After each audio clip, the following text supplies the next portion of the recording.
Commonwealth games 2030 की मेजबानी गुजरात को मिलने की चर्चा के बीच हरियाणा की सियासत गरमाई हुई है। कांग्रेस सांसद दीपेंद्र हुड्डा ने खेलों की मेजबानी गुजरात में किए जाने पर सवाल उठाते हुए कहा कि जब हरियाणा के खिलाड़ी देश के करीब 50% पदक ला रहे हैं तो बड़े खेल आयोजन हरियाणा में होने चाहिए। उन्होंने भिवानी में बॉक्सिंग, पानीपत में जैवलिन और जिम्नास्टिक, रोहतक झज्जर में कुश्ती और जींद में कबड्डी और हिसार में हॉकी कराने का सुझाव दिया। दीपेंद्र हुड्डा ने सरकार पर तंज कसते हुए कहा कि देश में all India development for Gujarat model पर सरकार चल रही है।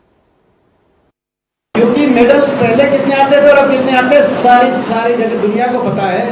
2010 कॉमनवेल्थ खेल हिंदुस्तान के 101 मेडल आए, दूसरे नंबर पे था हमारा देश, दूसरे नंबर।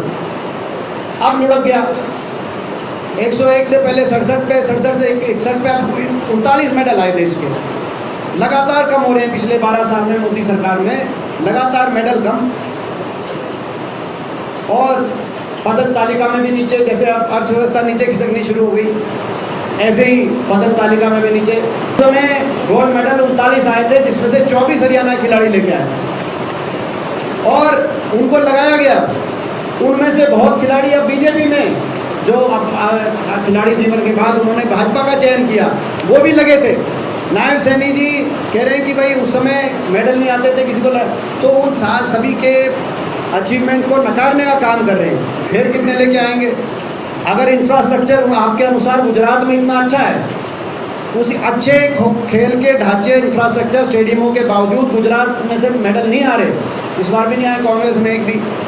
और हरियाणा में खराब स्टेडियमों के बावजूद हरियाणा वाले देश के लिए सारे मेडल लेके आ रहे हैं। तो हरियाणा में आप अच्छा करके दिखाओ।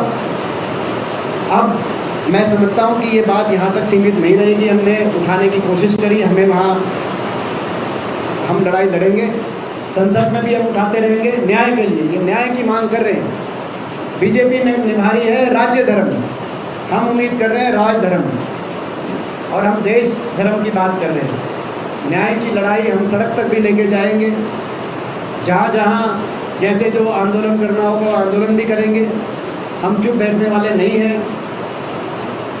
हम जितने ये स्टेडियम बर्बाद कर दिए बीजेपी ने, हमने फैसला किया कि आज ये घोषणा करने जा रहे हैं कि सारे स्टेडियमों में हम जाएंगे।